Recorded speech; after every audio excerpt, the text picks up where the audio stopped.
कि चलत है चलने दे, देख कबीरा रोए। दो पाटन की बीच में साबुत बच्चा न कोई। साहेब बोलते हैं, साहेब से ने कोई भक्त पूछा कबीर साहेब से कि संसार में देखे हमने कि हर घर में दुखिया ही देखे, सुखिया देखे न कहीं। तो दो पाठ क्या है, एक पाठ है हम और एक कर्म की पाठ है, और बीच में परमात्मा के बीच में एक कील लगी हुई है। जो जत्ते के अंदर एक कील होते हैं, जब चक्की चलते हैं तो वो कील के पास जब कोई रह जाते हैं गेहूं, तो वो पिसाते नहीं है, वो स्वयं उसकी सुरक्षा में रह जाते उसकी पास। तो इसी तरह संसार है, जो प्रभु परमात्मा की शरण, गुरु की शरण, भक्ति मार्ग पे निकल पड़े हैं, वो साबुत बचा हुआ है।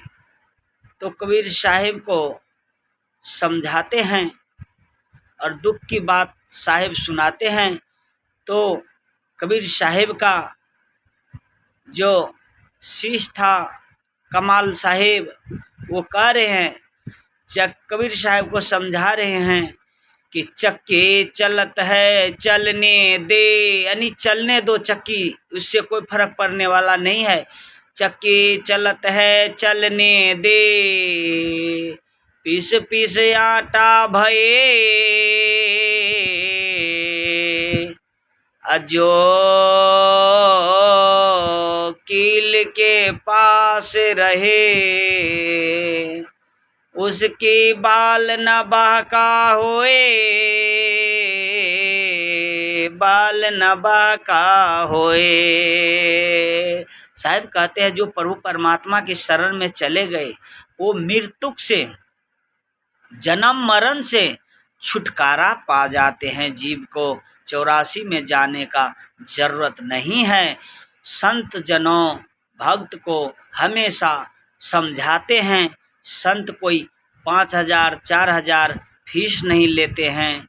संत गांव गांव में जा कर के, घर घर पे जा कर के, हर वार्ड वार्ड में जा कर के समझाते हैं कि समझो समझो समझ जाओ।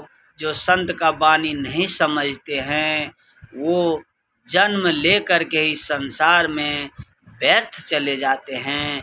वो अपना जीवन में कुछ नहीं किए, जब सत्संग भजन नहीं किए, गुरु मंत्र बिना कुछ नहीं।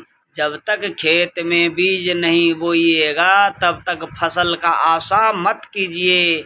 अब इसी तरह है, जब तक गुरु दीक्षा ना हो, गुरु माला ना हो, गुरु भक्ति ना हो जीवन में, ये सब व्यर्थ है, सब व्यर्थ है। सत्संग से गुण आते हैं, सत्संग से गुण आते हैं। ये संसार एक कांटों की तरह है, मनुष्य को दिखता नहीं है, मनुष्य को दिखता नहीं है।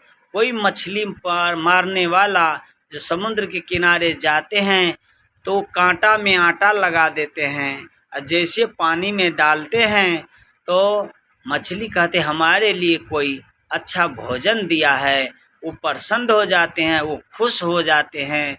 और जब उस आटा को मुंह में लगाते हैं तो खाते भी नहीं है, गलफर में जा कर के फंस जाते हैं। और फिर दर्द और पीड़ा उसको इतना होते हैं कि वही जानते हैं। इसी तरह इस संसार कांटा है, जिसने चखा है, जिसने चखा है और जो फंसा है वो बहुत अभी दुखी है। सभी आदमी सुखी होने के लिए चाहते हैं, मगर सुख कैसे मिले? जब तक ये त्याग नहीं होगा तब तक सुखी नहीं हो सकता है। धान के जब तक उसमें मूसल की चोट पड़ते हैं, जब तक उसमें से छिलका बाहर नहीं निकल जाते हैं, तब तक चोट पड़ता ही रहता है। संसार में आप रहते हो, जब तक आप इससे अलग नहीं होंगे तब तक आपकी मूसर चलता रहेगा। जब जिस दिन चावल बन के बाहर निकल जाओगे, उस दिन से मूसर पड़ना बंद हो जाएगा। ये सीखना चाहिए। चावल से ये ज्ञान है। जब चावल बन जाते हैं तो उसकी कुटाई होते हैं? नहीं होते हैं। तो आप संत की शरण में चले जाएं और गुरु दीक्षा माला सत्संग भजन होने लगे तो धीरे धीरे ऑटोमेटिक समझ लीजिए ये छिलका जो है हमारे अंदर छूट गया है, भक्ति का चेतना जाग गया है। हमारा शरीर सोया हुआ है। शरीर जो है, शरीर का जो चेतन है वो सोया हुआ है, शरीर जगा हुआ है। शरीर जो है जगा हुआ है और चेतना जो है वो सो रहा है। संत उस चेतना को जगाते हैं, जगाने का काम करते हैं कि जगो, अब मत खो, चलो, जहाँ से आए वहाँ का तैयारी करते हैं। यहाँ बहुत हो गया, नाटक करते करते अंत नहीं मिलेगा और अंत में दुख भोग करके ही जाना पड़ेगा। यहाँ से कोई जो आया है वो सुखी होकर के नहीं गया है, सब रो करके ही गया है। तो संसार की इस तरह की चित्र है और मनुष्य बहुत विचलित हो जाते हैं। मनुष्य जो है एक शीशा से भी कोमल है, बहुत नाजुक है। सम्मान मिला जब खुशहाली, नहीं मिला तो क्रोध राग दोष में फंसे पड़े हुए हैं जीव। जीव को इसमें बहुत सी कष्ट उठाना पड़ता है। संत को बहुत सहना पड़ता है, सहनशील होना पड़ता है। पता नहीं न जाने इस संसार में संत को क्या क्या कह देते हैं, मगर संत की जो निंदा करते हैं, साहेब ने कहा है जो पर निंदा संत की करे उसकी नरक में भी वास नहीं है। इस तरह की जिसको संत की दर्शन हो गया, समझ लो प्रभु परमात्मा की दर्शन पा लिए। तो संत भी होना चाहिए, देख सुन करके गुरु बनाना चाहिए। गुरु ऐसा होना चाहिए, गुरु ऐसा होना चाहिए जो सतगुरु सतलोक तक पहुंचा दें, वो गुरु होना चाहिए। गुरु की मन इंद्री बस में हो, लंपट ना हो, गुरु आचार हो, विचार हो, गुरु वैरागमान हो, गुरु को न पत्नी हो न पतना हो, और जो कुछ हो गुरु को इतना ही हो, अपना ही सिवा हो, इसको गुरु माना गया है। सतगुरु है ये कहीं फंसाते नहीं है, ये अपना काम करके ही चले जाते हैं। जैसे पेट में अगर दर्द है और गांव घर का जो डॉक्टर है दवाई दे करके ठीक कर सकता है, मगर उस चीज़ को निकाल नहीं सकता है। फिर दर्द होगा ही, 2 दिन 4 दिन टेबलेट खाइएगा, फिर दर्द होगा, उसके बाद फिर आराम होगा, फिर खाइएगा। अगर कोई सर्जन के पास आप चले जाते हो, आपसे फीस ले करके 1000 2000 और जांच करके उस चीज़ को निकाल दे 10-20 हज़ार रुपया लगा करके, तो आप सदा सुखी होते हो कि नहीं होते हो? इसी प्रकार से है सर्जन, छवि साफ सुथरा गुरु, उसकी शरण में जाने के बाद आपके जीवन धन्य हो जाते हैं। और इस सत्संग करने से, सत्संग का सुनने से सारा सुख प्राप्त मिलता है। ये चीज़ सत्संग में है। सत्संग सुनने से सुख आते हैं। जैसा संगति कीजिएगा आपके ऊपर है। सुख खोजते हो तो सत्संग में आइए, दुख खोजते हो तो दुष्टचारी का संगत कीजिए।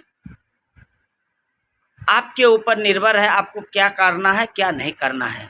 संसार में रहो, घर बसाओ, काम करो, धंधा करो, बिजनेस करो, व्यापार करो, खूब पैसे कमाओ, खूब महल बनाओ, इसमें कोई शक की बात नहीं है। मगर ऐसी रहो जैसे कमल, कीचड़ में कमल खिलते हैं मगर उसकी पंखुड़ी पे पानी नहीं लगते हैं और वो पानी से ऊपर होते हैं।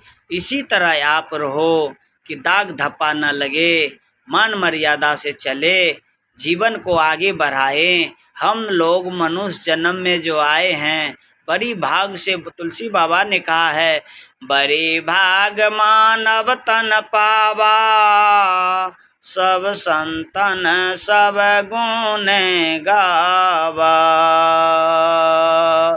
जिसकी जैसी रही भावना प्रभु तैसे मूरत देखे। जिसकी जैसी भावना रहता है वो ऐसा मूर्त वो देखता है। हम लोग मूर्ति में भी भगवान देखते हैं, मानव में भी भगवान देखते हैं, हर जगह भगवाने नजर आते हैं, कहीं बिना भगवान से नहीं आते हैं। सबकी आत्मा में परमात्मा विराज है। इस आत्मा से परमात्मा कहीं अलग नहीं है। ऊपर से ऊपर वाले माथा से ऊपर कुछ नहीं है, सब खाली पड़ा हुआ है।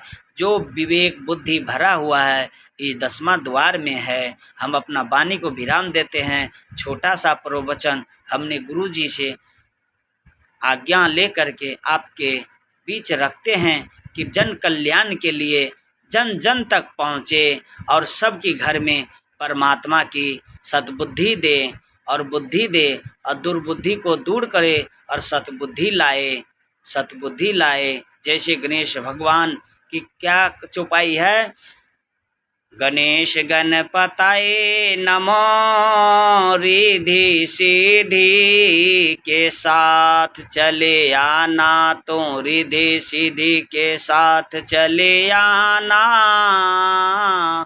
जैसे रिद्धि सिद्धि के साथ गणेश का चौपाई कहते हो, तो घर घर में जो सत्संग होते हैं तो ये सत्संग रिद्धि सिद्धि नहीं, ये शुद्ध करने के लिए सतगुरु होते हैं। इस मन को जैसे नलका में नीचे धसाते हैं तो जाल बांध देते हैं फिल्टर करने के लिए, अच्छा पानी आने के लिए। इसी तरह सतगुरु जो आते हैं सतबुद्धि देने के लिए, शुद्धि बनाने के लिए, बुद्धि बनाने के लिए स्वयं घर के अंदर प्रकाश जलाए। अपना अपना जीवन में दीपक जलाए, ज्ञान की प्रकाश जलाए। जो अंधकार में चेतना जगी है, सो रही है, उसको जगाए और अपना मार्गदर्शन करे। हम अपना वाणी को विराम देते हैं, क्षमा कीजिएगा। और इस वीडियो को हर जगह फैलाइए और बढ़िया से सुनिए। ज्ञान प्रभावित गंगा में गोता लगाए और जीवन धन्य हो जाए आप लोग की सुन करके। साहेब बंदगी साहेब बंदगी।